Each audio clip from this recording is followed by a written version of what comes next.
Hello and bonjour, teachers and students. Welcome back to season 2 of Follow the Farmers. My name is Larissa and I'm with Agriculture in the Classroom Manitoba, and I am very excited to have you back with us today. The number of students involved in this farm tour program continues to grow with every event that we hold, and currently we are sitting just under 3,000 students from across the province. That's pretty amazing. So please keep on spreading the word to fellow teachers and students. We would love to have you join. Teachers and students, please take a moment to say hi in the chat and tell us what school you are joining from. We would love to know where you're streaming in from today. These farm tour videos would not be possible without our video sponsor, Penner Farm Services. Thank you again for partnering with us on this initiative to help educate more students across Manitoba about agriculture and where their food comes from field to fork. A big thank you as well to Manitoba Crop Alliance for working alongside us on this Follow the Farmers program offering. Today we are streaming once again through our Agriculture in the Classroom Manitoba YouTube channel, as well as our Facebook page. As a reminder, teachers, if you are streaming through YouTube, please sign into your account. That allows you access into the chat area of the platform, and then you can put your questions in there during the Q&A portion of this event. After the farm tour, as usual, we'll have our question and answer period with our farmer, where all your students will have the opportunity to ask any question they have that comes to mind for our farmer. And he is very excited to answer them all. So be sure to keep them coming. Today, you'll meet Jason Rempel, who grew up on his family farm and is now running the operation just outside of New Bothwell, Manitoba. I want to share a few fun things about Jason, because I thought that might be a neat thing to do today. He was born in Brazil and loves to travel. He loves to kayak, canoe, mountain bike, and snowboard, just to name a few. He is also a certified scuba diver, and he loves to play Dungeons and Dragons. He's been playing with the same group of friends for over 30 years. He even has a 3D printer that he uses to make figurines for the game, along with some parts for around his farm. That's pretty cool. He is also a husband and dad to 3 kids and is so passionate about giving back to his community and sharing about agriculture. And today is a perfect example of that because he is joining us here today with all of you. Today, Jason is going to teach us all about a very important crop we grow right here in our province, wheat. Let's welcome Jason into the stream. Hi, Jason. Hello, everyone. How are you today? I'm doing well. Just awesome. Waiting till all the snow will stop falling. I bet. So you're joining us from your farm right now, I take it? Yep, this is my farm office. Okay, very cool. Well, thanks for coming in. We're excited to have you engage with all the students today. Feel free to say hi to Jason in the chat, everyone. So as we're going through the farm tour video, which will be coming up right away, feel free to be adding your questions into the chat, teachers or students, as we're watching the farm tour video. You can keep adding them in throughout the duration of the event as well. And we would love to hear from you. So without further ado, we're going to dive in and go visit Jason on his farm. Here we go.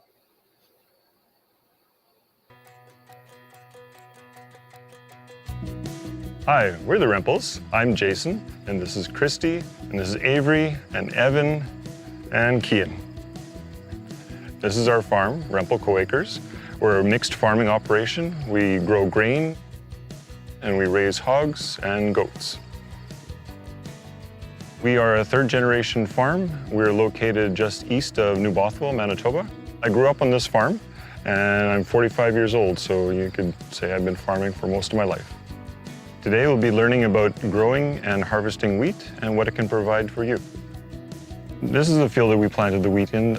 So every fall we have our fields soil sampled, which means we get somebody to come on with a machine and they'll stick a probe into the ground and take a core of soil, and we'll send it off to the lab for analysis to have the nitrogen and phosphorus and potassium analyzed.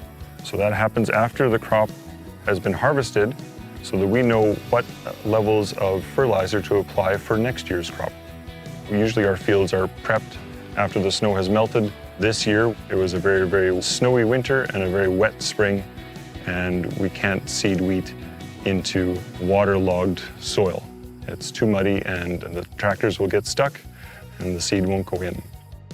We did have to come in with a piece of equipment called a harrow, which is essentially a very big comb, a metal comb with long metal fingers that scratches the soil to try and help smooth this out and stir up the soil a little bit on the top so things would dry out.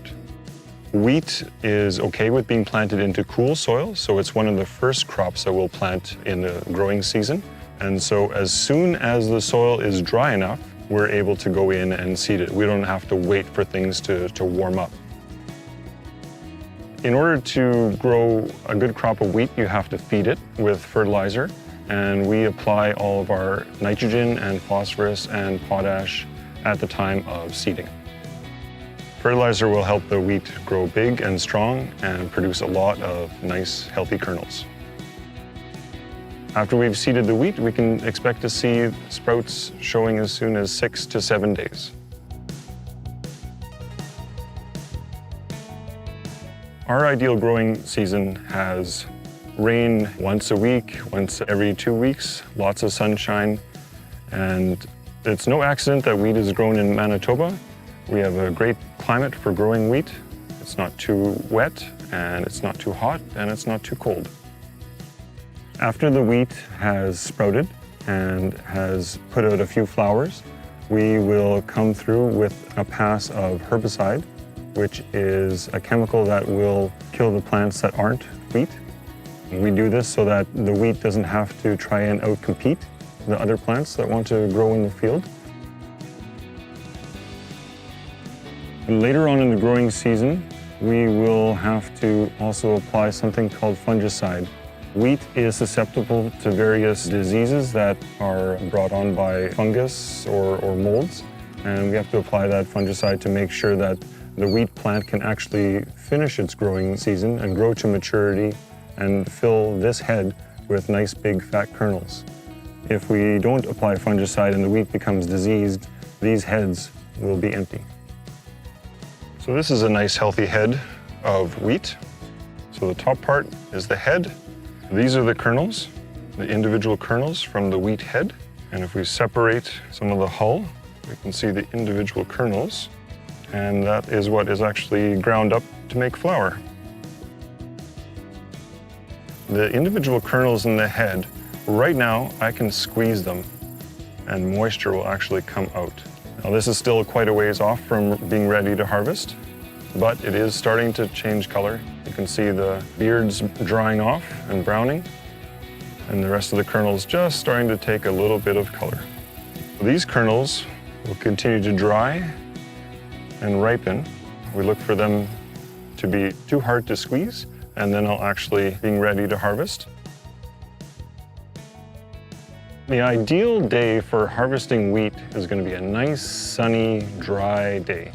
Everything separates so much easier in the combine that way. This is my combine that we use to harvest the wheat. We call this a straight header because we can cut the wheat while it's still standing in the field and harvest it directly, straight from the field into the combine. This is the reel, and this will spin to gather the wheat onto the cutting bar.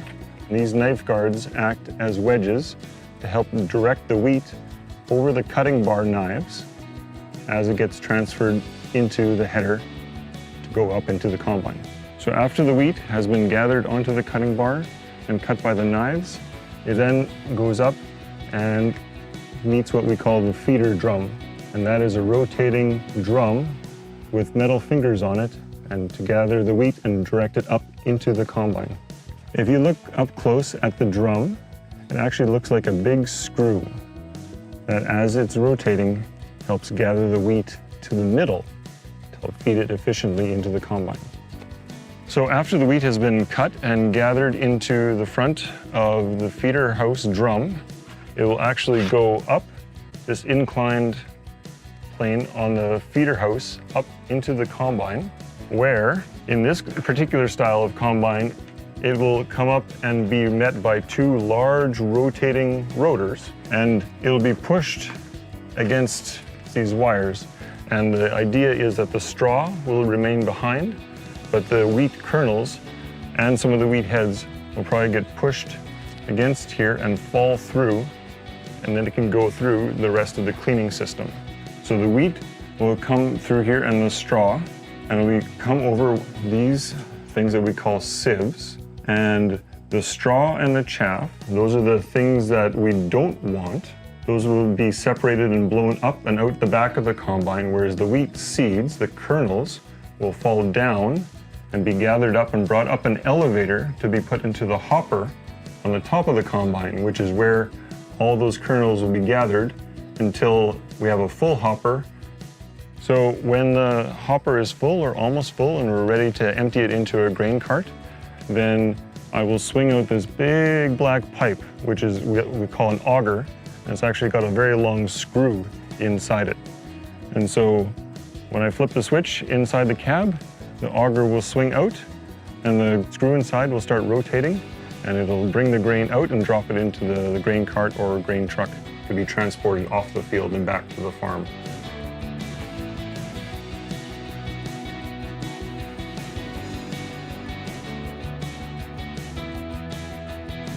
So after the wheat has been harvested and brought back to the farm, on our farm, because we're a mixed farm, we have our own feed mill, we do feed a little bit of the wheat to some of our younger piglets for their feed rations.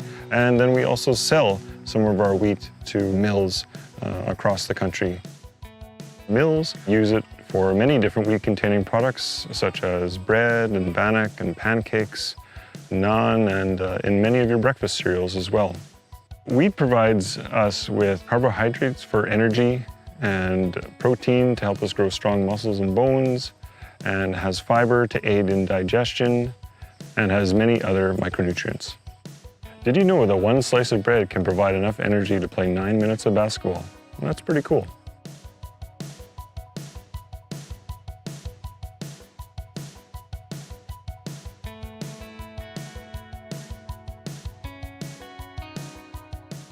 Thanks for visiting us on our farm today. We hope you learned something new about wheat. Thanks for coming to our farm.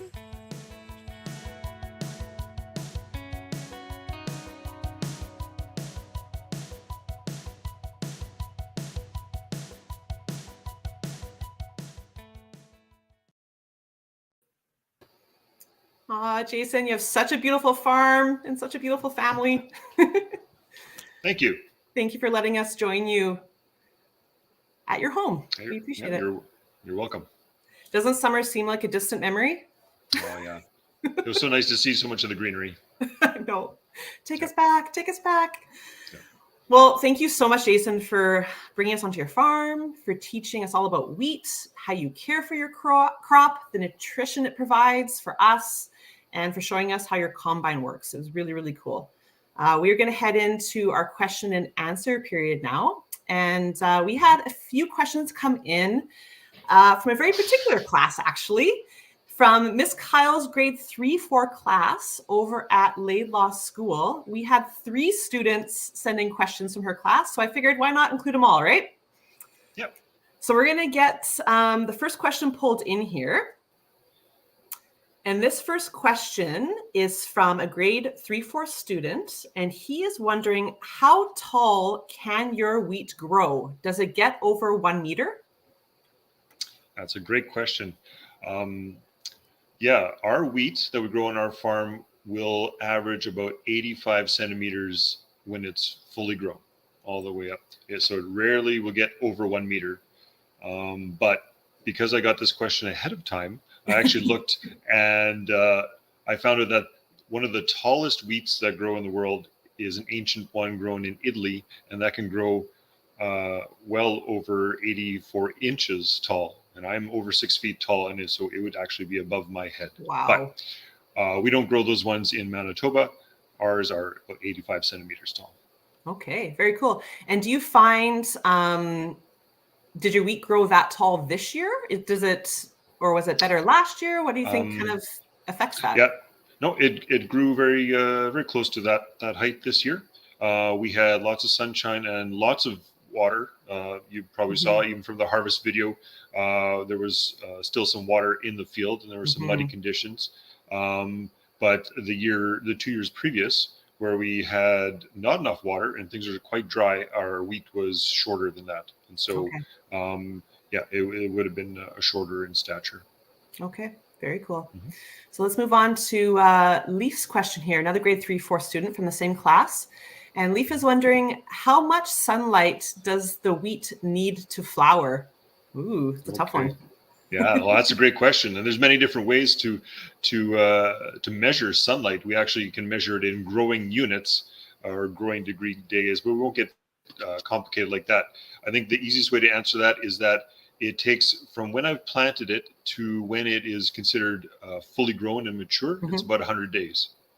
Okay. And yeah, 100 days. And so then it is fully grown in the field, and we will still need some nice weather after that for it to finish drying down so it's ready to be harvested. But the plant is considered fully grown at about 100 days. Okay, so about 3 months, give or take. Yep. Okay. Just over 3 months. And we want those to be ideally frost-free days, right? So that's why we always got to plant as early as we can in the spring so that it has enough time to do all the growing it needs to do. Okay. And just out of curiosity, Jason, why do you need the wheat to be dry when you harvest it? Okay, that's a great question.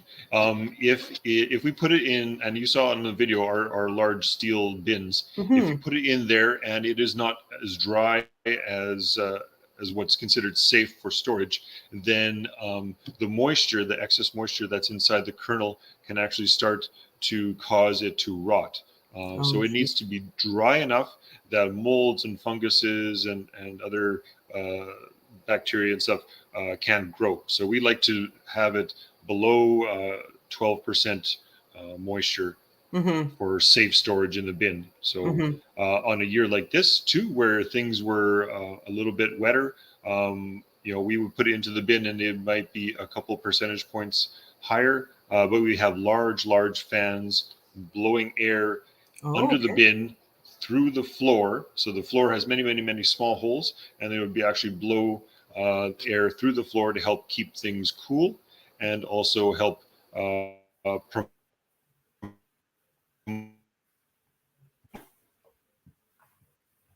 We're having a little bit of feedback here. Any patches of extra. Okay. We're losing you a little bit here, Jason. I don't know if you can hear me on your end.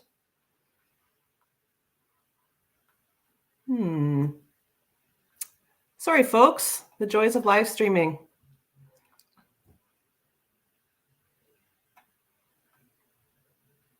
You seem to have lost. Oh, he's back. You're back. We lost you there for a second. Yeah. I'm not sure what happened. Okay. I wonder if it has something to do with the weather today. Real snowy day out there. Yeah. So we lost you, Jason, when you were saying that you're able to control the moisture on a hot day. There's fans going through the bins. So you are able to put it into the bin with a little bit of moisture, it seems then, and then those fans can help kind of keep it dry and bring it to the level it needs to be. Okay. Yep.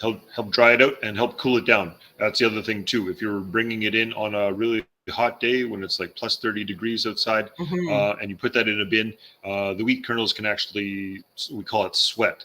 And so we actually want that to cool down as much as possible, because you want that, it's also more safe for storage if it's cooler. Right. Yeah. That makes sense. Thank you. I learned something new today too. You're welcome. So we have the last question here from Miss Kyle's class. This is from Morgan. And Morgan is wondering, how long have you been a wheat farmer? Ooh, good question. Well, I'm 45 years old, and I've been involved in grain production all my life. But when would I maybe have been on the tractor the first time seeding my first wheat crop? That probably would have been in my early 20s. And I'm 45 years old now, so just over 20 years.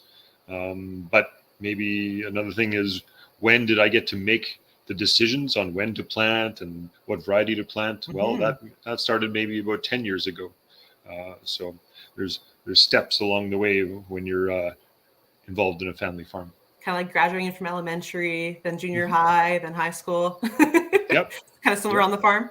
Awesome. And is wheat a crop that you always grow in your rotation? Yes. Yeah. Wheat is a crop that we grow every year. Yep. Okay.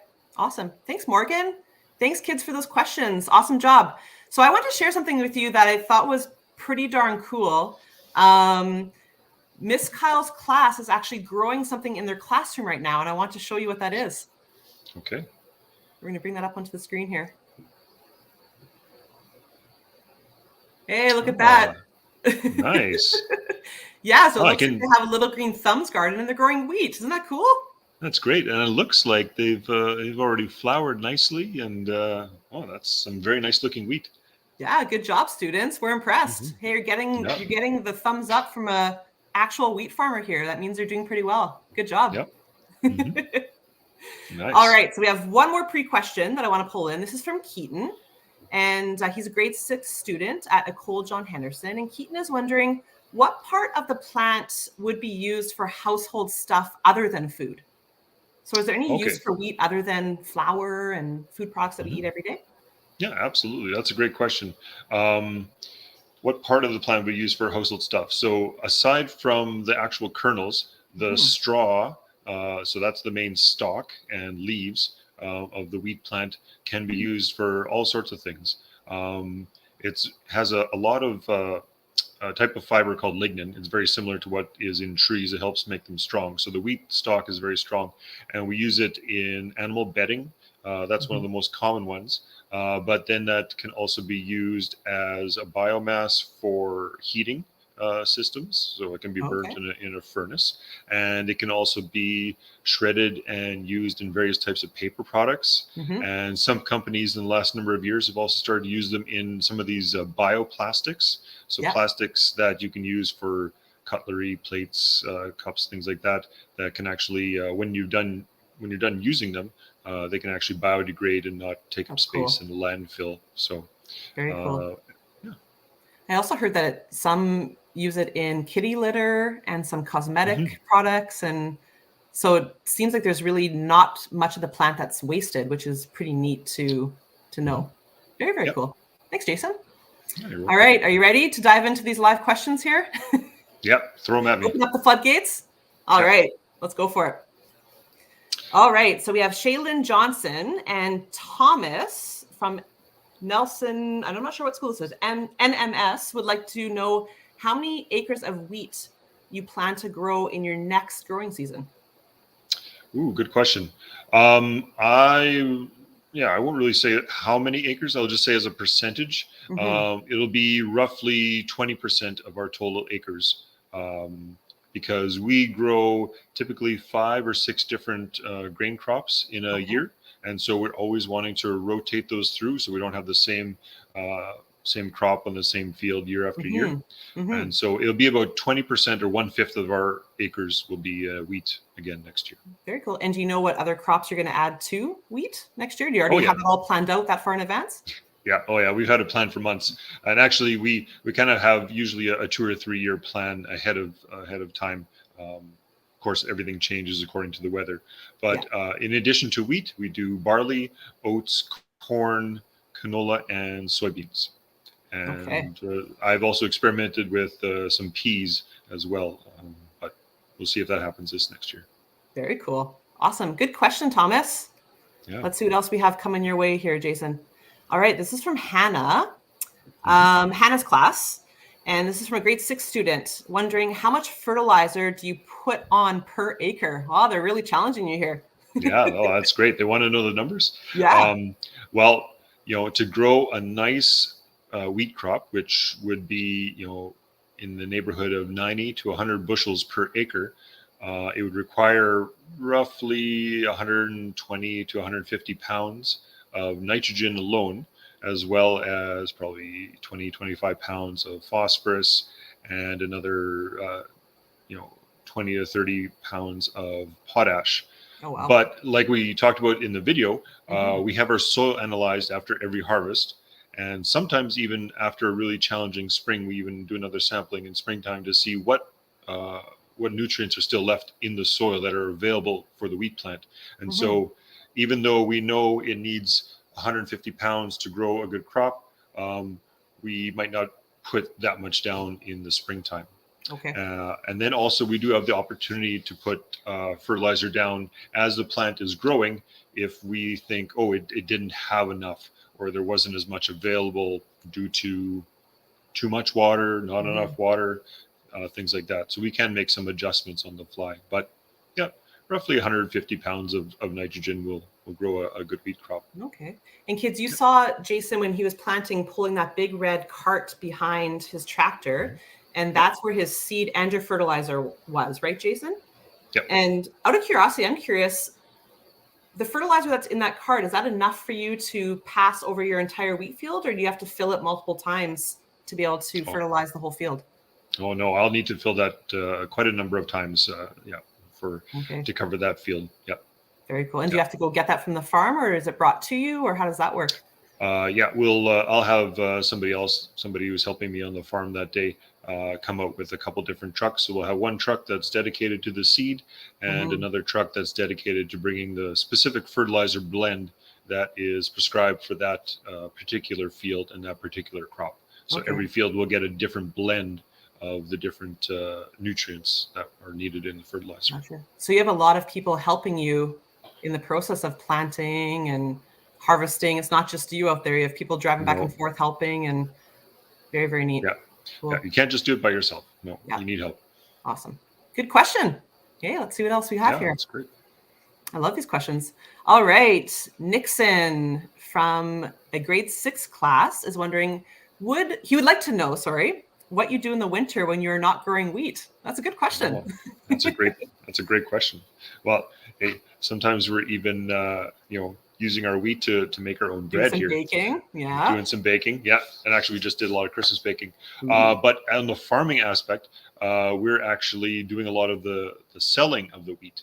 And so now that it's all in the bin and it's safely stored, then we are selling it. And sometimes when we've sold it, the buyer, depending who that is, will want it delivered in November or December or January. They want it spread out through the year, especially if it's a flour mill, and they want to be able to grind fresh flour. So we're doing a lot of those deliveries of the wheat in wintertime, as well as getting ready for the next growing season. So in some cases, we'll be taking delivery of the fertilizer that we need, also making sure that we have the seed in place and ready to go. And then we're also doing whatever repairs that didn't get done in the growing season, because in summer it's such a very busy time and we're using our equipment.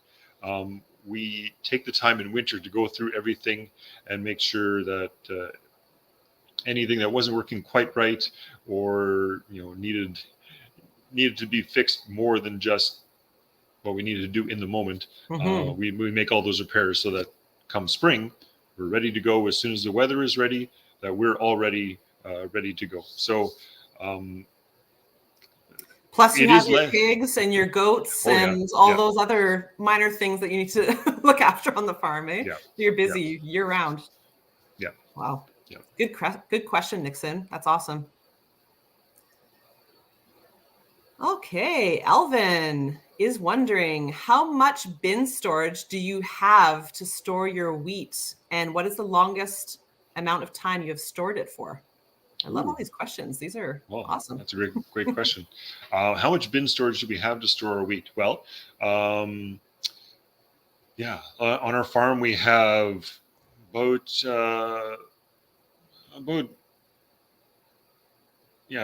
250,000 bushels of storage space.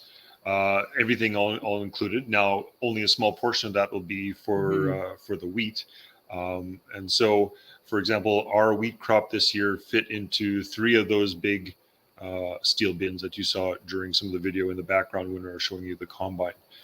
So each of those was a 10,000 bushel bin. Wow. So that'll give you a rough number of how much space we need for the wheat. But because we have a feed mill on the farm and we're using the wheat for the rations for some of the pigs, that's always a changing number, how much we have stored. But to the second part of your question, what's the longest that we've ever had it stored? We generally don't keep it longer than a year. We try to make sure that anything from, for example, that we raised in 2022 is actually either used up or sold by the time we're harvesting our crop for next year, for 2023. We have to make sure there's room, and it's always better to have fresh wheat if we can help it. that being said, it's not uncommon for some farmers to store wheat for 2 or 3 years if they need to. They may have reasons. They may have a specialty variety of wheat that they're waiting for the price to improve on, or there could be some other reasons. But if it is like we were talking about earlier, if it's dry enough and it's cool enough, and there's no like rain getting onto there, it's safe to store for 2 or 3 years. No problem. Okay, that long. Wow. Very cool. I was curious, I don't know, as you were talking, I was just thinking here, the flour that your family uses to bake with, do you guys grind any of your own flour, or do you buy it from the store like all of us? Oh, you do? Awesome. Oh yeah, we grind our own. It's a small countertop grinder, and so we just put in I even have some kernels here, but we actually put in where's the I can see it coming up we there. go. Some kernels, and so we actually throw that into the grinder and grind the whole entire kernel and use that for our flour. And so it's actually a good point. That then has to be stored in the freezer once it's ground, because because it has the whole bran and endosperm and the germ all mixed together. It's not as stable as like a store-bought flour, so it's considered more of a raw product. So we have to make sure we keep it cool, and otherwise it'll go stale. Very cool. Awesome. Well, you must be making some delicious bread then with all that freshly ground flour. It's the awesome. best. Thanks, Jason. Good questions there. Let's keep them coming. All right, Hayden, another grade 6 student. You guys are rocking it this class. I love it. All these questions coming in from you. He would like to know how much money wheat would make from one field. Okay. Oh, you want me to do math? Okay. All right. I know it always varies, right? Based on the price that you can get for it at that time. No, but we'll just use some example numbers. So if we'll just make it easy, if we had a good wheat crop and it did 100 bushels and 1/4 of land, for those of you that may or may not know, 1/4 of land is 160 acres. So that'd be 16,000 bushels of wheat. And I'm not sure what the price is today, but if we said an average number one quality wheat would probably be these days around $8.50 or $9. Let's just use $9 a bushel. So that would be $144,000 that you would get for that quarter of wheat. But you have to remember that even though that sounds like a big number, that is the gross number. That's what you would get for selling the whole thing. But it also costs a lot of money to put that in. Wheat seed, certified seed, even though we sell our seed for say $9 a bushel, to buy it as certified, cleaned, guaranteed, it's going to be $16 or $17 a bushel. So you got to calculate that. And then also all the fertilizers, and if you need to use herbicide or fungicide, and as well as the fuel and the cost of running your equipment, that all eats into any of your profits. So if you're having a good year, your profit margin would be maybe 20-25%. Okay. So in grade 6, are you working on your percentages? You can actually, my son's in grade 6, so he's working on percentages. Yeah, he's learning fractions, percentages, all that stuff. Get some math for you guys to do over there in your classrooms. Awesome. Yeah, you kind of forget about all the other cost factors, crop insurance, seed, fertilizer. That all comes out of your bottom line and how much you make after a growing season, right?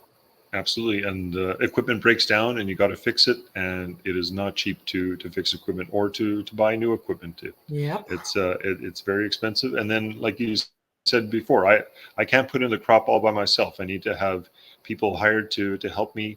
And I'm not expecting them to work for free either. So it costs a lot to put the crop into the ground. Yeah, definitely. Great question, Hayden. Awesome question. Let's see what else we have here. Bennett is wondering the cost of equipment for wheat farming. So this is an interesting one. Do you know this, Jason? What would the average, well, you probably know this because you bought them, I guess. but what the average cost would be for something like, let's start with the combine, because that's what we had in the video. Sure. What would you say the estimate on a big piece of machinery like that would be to buy? Okay. Combines are expensive. So in a brand new combine of the size that you saw in my video, right now would be about $500,000 or $500,000 up to $600,000. And then you can also add on some extra bells and whistles like the full GPS driving capability. My combine actually has 4-wheel drive because we get the wet falls sometimes, and I need to be able to go. And that's just the combine itself. Never mind the fancy header that's on the front. That's going to be another $50,000 for a used one, over $100,000 for a brand new one. So that's just the combine. Wow. Yep. A tractor like that's in the 400 horsepower range. They have much bigger tractors, but that's the size of that one. Right now would be also in the $450,000 range for a new one. A new air drill like that would also be, that's an older one in the video. That one's actually from 1999. But a new one would definitely run you about $250,000 for a seeder. Sprayers are also not cheap. That's easily $250,000 to $500,000 depending on what size and capabilities you need for that. And then you also have to have the trucks to run products back and forth. Am I missing anything else on the equipment list? I think you've covered most of it. So quite the investment to be able to grow food for us all, eh? Thank you for doing that. It's very expensive, and farmers spend a lot of time deciding what equipment is best for their operation. To find are they a farmer that needs to have the newest equipment because you're going to be able to take advantage of some of the technologies, but also do you have enough acres to run the really, really big tractors that cost more, but you try and spread out that cost over the per acre cost, keep that low. Wow, insane. And how long have you owned your combine for? Like what's the life on a piece of machinery like that? Will it last you quite a few years? That combine is from 2011, so it's a little bit older already, or it's considered a little bit older already. Sometimes we go by how many hours are on the combine or how many hours are on the engine, because that's more of an indication of how hard it's had to work. So that combine is over 2,500 hours on it. We'll probably keep it till about 3,000 hours, maybe 3,500 hours. So that'll probably be another 2 to 5 years that we'll run it, and then we'll look at trading it in and getting something newer.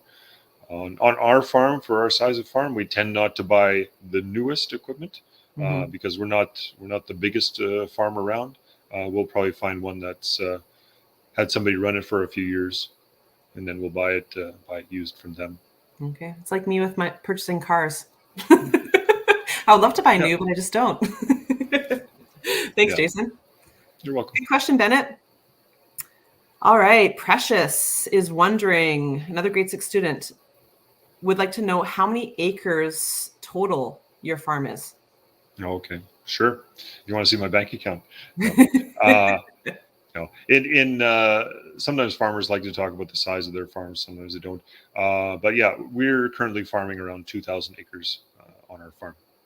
Okay, so pretty substantial size for sure. Oh yeah. And is everything within close proximity to where you live, or do you have some fields that are kind of further off that you have to drive to for longer?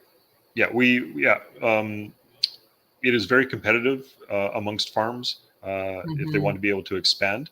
And where my home farm is, it's very, very competitive. There's a lot of well-established farms, some larger farms in the area. And so the price of land is extremely expensive, or just it's not available. So I've had to look further away, and so some of my land is 20 miles away from where my home quarter is. and so we have to travel. It takes a while to drive a tractor or a combine that far to be able to farm that land, but you have to kind of go where the opportunities are. And so what do you do for we that make land it. that's further away, Jason? Do you have any technology that you use out there so that you can save yourself driving there every time you want to check on something? Or some of the best technology is neighbors. yeah. Yeah. Farmers really, we really try to get to know our neighbors. Often they're the people that might even own the land. If we're not owning it ourselves, they're the ones that are owning it, that we're renting it from. And so my farther away land, I'm often checking in at least once a week or more often during the growing season with a neighbor over there, just to see how things are. But then there's lots of miles put on the pickup truck when we're going and checking on crops here and there. I definitely spend a lot of summer evenings going out, or summer early mornings going out and driving by fields, getting out, walking in them, because some things you can only see when you're up close. Yeah, so, for sure. Yeah. Well, cool. So farming is really relational. You depend on those people that you work with and rent from to help you out. So there's a lot of people involved.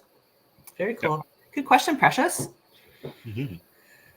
All right, let's see what's coming your way here. Miss Weber's class, grade 5 class, is wondering, how long does it take the wheat to grow before you can harvest? I think you said it was roughly around 3 months, right? Yep. 100 Around days? 100 days. Yep. Around 100 days. And then you pretty much have to add almost another month after that, depending on how hot and dry it is. But for it to dry down enough that you can go in and harvest it. Right. And I know this fall we had a little bit of late rain that hit Manitoba. So did you go far past that 100-day mark this year, or were you kind of floating around? No, like it matured in a decent number of time or amount of time, but it just took longer for it to dry down afterwards. And so, it was later on in September before we were able to harvest it.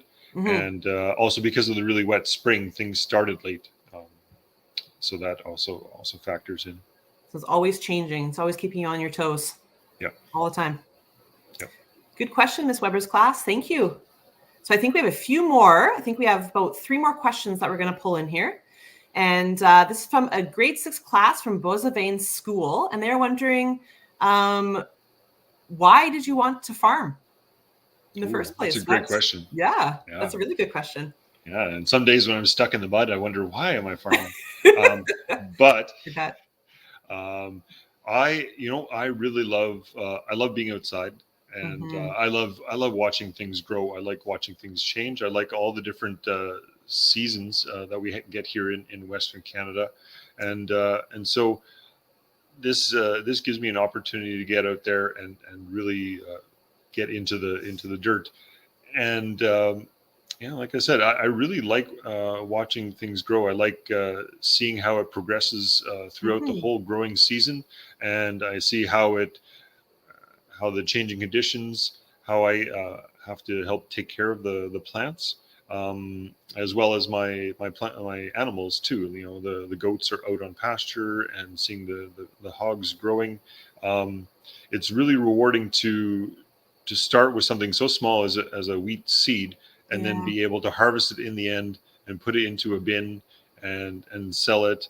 And you really get to see that whole process once a year. It's rewarding. It comes with a big sense of satisfaction. That's really cool. We're really, really thankful to you and all farmers. I think a lot of us take for granted sometimes, just when you have food on your plate, all of that was grown by a farmer, right? Like it's without all of you, we wouldn't have food to eat. So thank you. And I know that your family, it's a whole family operation. I remember when we were out on your farm filming, your daughter was picking tomatoes in the garden, and it seems like your kids and your wife help out on the farm as well, which is really, really neat for your family, I'm sure. Yeah, they do. And my mother, who's kind of semi-retired, she was out there. You saw her in the video. She was the person that was actually unloading the truck into the auger that was going into the bin. So I don't think I knew that. Cool. Yep. No, my mother and my uncle drives truck for me. So yeah, it's a big family operation. That's awesome. Very cool. Thanks, Boys of Inn School. Good question. All right, we have one here from Kurt, grade 6 student. And Kurt would like to know what your favorite crop to grow is and why. Ooh, that was a very good question. It's okay to not choose wheat. We'll let it slide this time. You'll let it slide? Okay. Because, honestly, one of my favorite crops to grow is corn because it grows so big and so tall. We've had it grow well over 9 feet tall, where you're going along and you saw how big that combine is in the video. I've had it where the tops of the stalks are like they're eye level with me when I'm sitting in the cab when I'm harvesting it. So there's something fun about growing a big crop and seeing how, and in the middle of July, you come back day after day and it just seems like it grows inches every day. It's amazing. And so corn's a lot of fun to grow.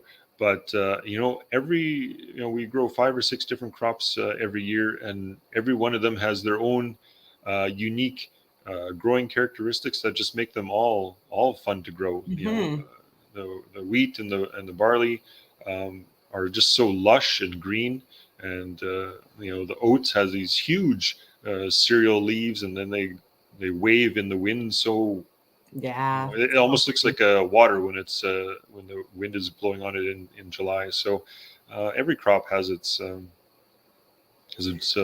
and beautiful aspects. Manitoba, just driving through the fields and just seeing all the different colors and the different, like when you're driving beside a canola field and flax is on the other side and the blue color. It's just so beautiful.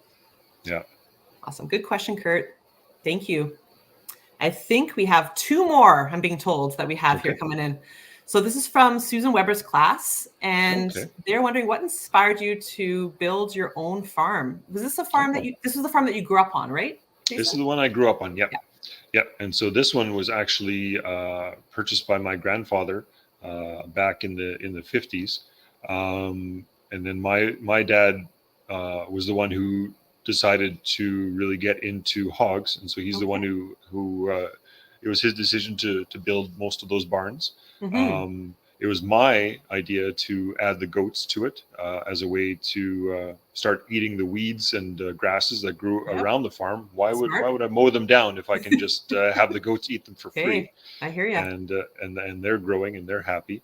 And so I explored a lot of different things when I was growing up. I had a short career in IT.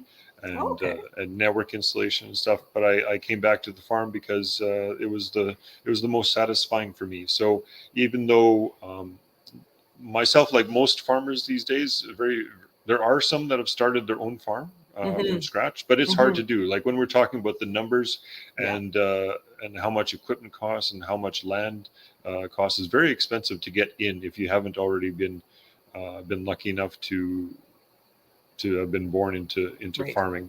But for me to keep on expanding and growing and trying to adapt and make our farm the most sustainable farm we can, that's almost the inspiration in itself for me to keep the farm that we can provide for our family and provide for our community, and be able to make our footprint on the planet as small as possible, but be able to raise crops for as many people as possible. Yeah, it sounds like a pretty amazing job to do every day, I think. That's awesome. Yep. Good question, Ms. Weber's class. All right, I believe this is our last one, I think. So this is from a grade 6 class from Boys of Inn School again. And they would like to know if you've ever had tours out at your farm. Ooh. Yeah, we have. We've actually had tours. We have participated in the past in some of the open farm days that happen later on in summer every year. Yeah. And we have also had many tours from some of the university students at U of M come through to check out what's happening in the hog barns. Awesome. And then also, even just on a casual basis, the best time to come and ask for a tour is in springtime when the goats have had their kids, and they're all running around and bouncing around, and they're fun to watch because they're just so full of energy and they're so incredibly cute. Plus, all the crops are usually just starting to poke out of the ground by then, and everything is just starting to green up. So that's always the best time to come for a tour. So I'm always willing to show people around the farm. Yeah. Awesome. Well, Boys of in School, you can reach out to us at Egg in the Classroom, and if Jason's open to it, we can hook you up with him and go from there. Yeah. Thanks, Jason. Awesome. Yeah, you're welcome. Well, I believe that is the end of the Q&A section. Good job, Jason. Got a lot of good questions there, students. That's awesome. Yeah, they're excellent questions. Very, very cool. So I hope everyone had a good time today and learned a lot about wheat. I'm sure that you did. And how simple machines, specifically in the combine, work together to help Jason harvest his crop. Teachers, be sure to head over to your program dashboard and take part in the activity that we created to go along with Jason's farm tour. It's tied directly to curriculum. It's a simple machines are everywhere on the farm worksheet for your students to do. And they learn all about the different types of machinery farmers use and how the simple machines inside of those different types of machinery work together to help farmers on their farm. So go check that out for sure. A recording of today's live event, including the Q&A portion, will be available on the dashboard program page as well. We'll also load up the video on its own, so you can choose either option there. I'd like to give another shout out to Manitoba Crop Alliance for their partnership in this offering. We appreciate you. Thank you. And again, to Penner Farm Services, you knocked it out of the park once again on the production of this video. And we thank you for helping make these farm tours a reality. And of course, to you, Jason, thank you for welcoming us onto your farm, for being such an amazing person to pull knowledge and learning from about wheat. And I can just tell, and I'm sure all the students and teachers, how passionate you are about what you do. And we're thankful for the food that you help bring to our tables. So thank you for your time and for joining us here today. Our next Follow the Farmers event, everyone, is not until the new year, where we will be visiting a beef cattle farm with Andre Stepler. But in the meantime, be sure to keep an eye out for some of our other AA2CM programs that you can participate in. If you're not on our teacher e-news, be sure to go to our website and sign up for that, because that will give you constant updates on what we're doing and what's coming up, and will help you be in the know on our programs and resources that you can get involved in. Thank you again for joining us today. Thank you again, Jason. And we hope that you learned something cool about wheat. I'm sure that you did. And stay warm. Have a great holiday season. And thank you for joining. We'll see you soon. Bye-bye. See you, everyone.